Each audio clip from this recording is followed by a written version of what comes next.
અમદાવાદમાં પડેલા ભારે વરસાદે સ્માર્ટ સિટીના દાવાઓ સામે અનેક સવાલો ઊભા કર્યા। શહેરના અનેક વિસ્તારોમાં વરસાદી પાણીનો નિકાલ સમયસર ન થતાં લોકો ભારે મુશ્કેલીમાં મુકાયા હતા।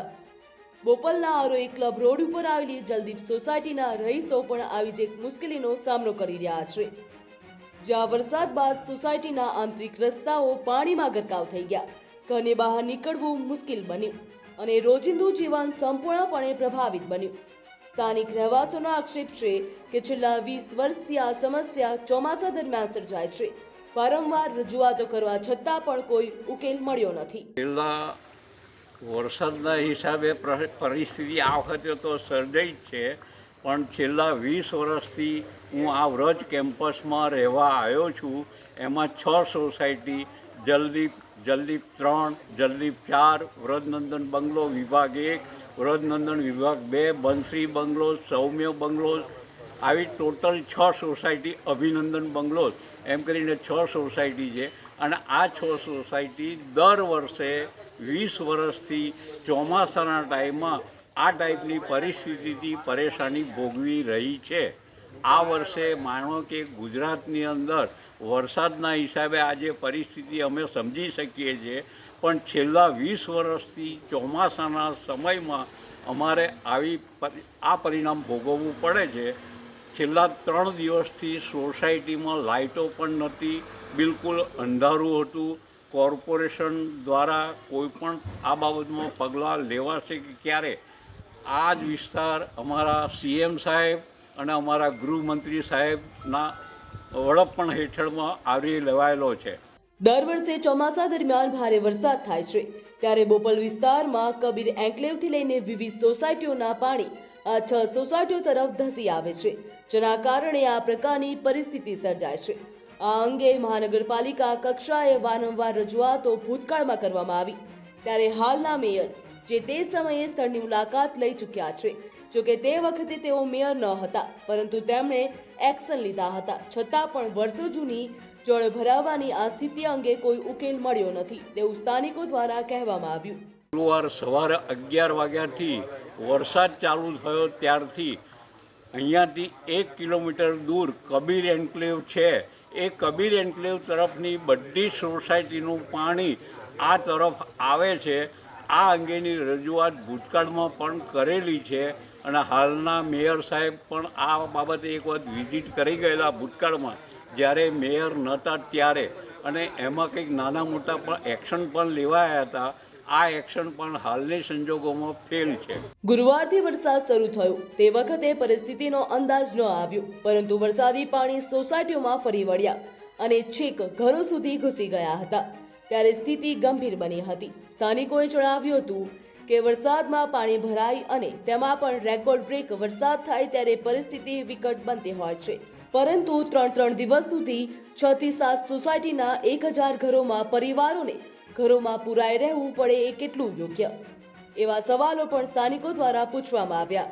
આજે 3 દિવસ બાદ પણ જ્યારે મહાનગરપાલિકા તેમજ વીજ કંપનીઓમાં રજૂઆતો કરાઈ, ત્યારે જવાબ મળ્યો કે સંસાધનો પર્યાપ્ત થશે ત્યારે પાણીનો નિકાલ સંભવ બનશે, ત્યારે લોકોએ ક્યાં સુધી આ પ્રકારની પરિસ્થિતિનો સામનો કરવો પડશે?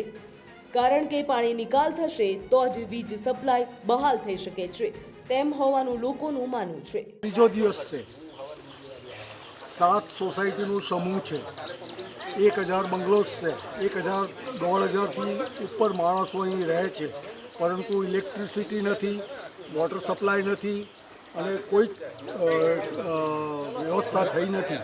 અમે વારંવાર એ લોકોને રિક્વેસ્ટ કરીએ છીએ કે ભાઈ આ ઇલેક્ટ્રિસિટીનો પ્રોબ્લેમ અમારો, વોટર સપ્લાયનો પ્રોબ્લેમ અને વોટર લોગિંગનો પ્રોબ્લેમ સોલ્વ કરો, તો એ લોકો એશ્યોરન્સ આપે છે, પરંતુ હાલ પૂરતું એનું કોઈ સોલ્યુશન આવતું હોય એવું અમારી નજરમાં આવી નથી રહ્યું। 20 વર્ષથી જ્યારથી આ સોસાયટી ઓર્ગેનાઇઝ થઈ ત્યારથી આ પ્રોબ્લેમ છે, પણ પર્ટિક્યુલરલી આ વર્ષે જ્યારે 18 ઇંચ વરસાદ પડ્યો ત્યારે એ પરિસ્થિતિ સર્જાઈ છે કે બહારના બધી જ રોડ સાઈડના બધા જ પાણી અમારા સોસાયટીમાંથી ડાયવર્ટ થઈ રહ્યા છે, અને હવે એવી પરિસ્થિતિ થઈ ગઈ છે કે આજુબાજુ બધું જ પાણી ભરાઈ ગયું છે અને કોઈ પણ સંજોગોમાં એનું નિકાલ થઈ શકે એવો છે નહીં।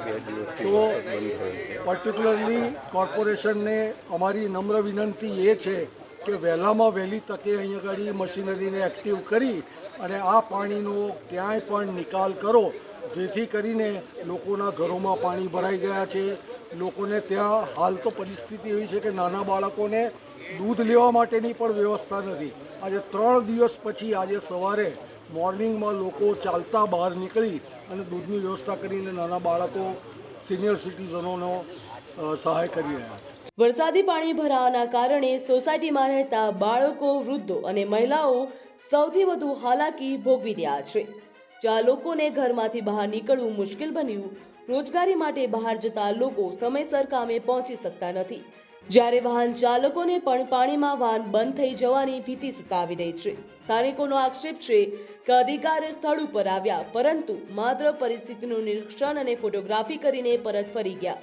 પાણીના નિકાલ માટે જરૂરી પમ્પિંગ મશીનરી કે પૂરતો સ્ટાફ સમયસર જોવા મળતો નથી, જેના કારણે લોકોમાં ભારે અસંતોષ જોવા મળી રહ્યો. રહેવાસીઓનું કહેવું છે કે તંત્ર માત્ર કાગળ ઉપરની કામગીરી બતાવે છે, જ્યારે મેદાનમાં લોકો મુશ્કેલીઓ વચ્ચે જીવન જીવવા મજબૂર બન્યા. 3 કે 4 દિવસથી જે વરસાદ ચાલુ થયો ત્યારથી જે બંધ થયા પછીની આ જે 4 દિવસથી જે પાણી અહીંયા ભરાઈ રહ્યું છે એનો નિકાલ પાણીનો થતો નથી અને અત્યારે સ્થાયી પાણી થઈ ગયું છે. એની ફાઇટરની પાણીની જરૂર છે કે અહીંથી પાણીનો બહાર નિકાલ થાય, ખાસ એની જરૂર છે. બધી સોસાયટી હેરાન થાય છે. અહીંયા 5 સોસાયટી ભેગી છે. ચોમાસા પહેલા કરોડો રૂપિયાની પ્રી મોન્સૂનની કામગીરી કરવામાં આવી હોવાના દાવા કરવામાં આવ્યા, પરંતુ વરસાદ પડતા જ શહેરના અનેક વિસ્તારોમાં પાણી ભરાવાની સ્થિતિ સર્જાતા લોકો પૂછી રહ્યા છે કે તૈયારીઓ થઈ હતી તો પછી આવી સ્થિતિ કેમ ઊભી થઈ.